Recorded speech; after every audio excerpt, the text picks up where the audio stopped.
Mukhang naipit ngayon si Lassie Marquez sa naging tampuhan ni na MC at Vice Ganda sa naging isyong kamakailan ng dalawa sa kanilang naging bakasyon sa Palawan.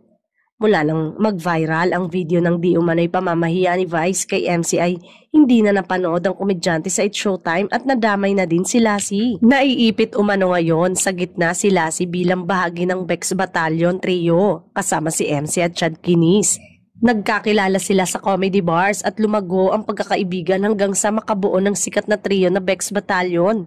Samantala, ayon naman kay Lassie, malaking utang niya kay Vice dahil siguradong kasama siya sa Retris at Rackets para may pangsustento ang pamilya niya lalo na sa pinakamasalimuot na yugto ng buhay niya noon.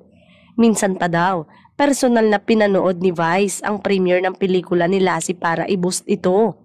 Komento ng netizen, gustuhin man ni Lassie na pumasok sa Showtime ay baka mas lalong magtaka ang mga madlang people at magkaroon ng mas malalang issue sa pagitan ni na Vice at MC. Kaya mas pinili na lang nitong umalis na rin sa show para pumagitna sa alitan ng dalawa.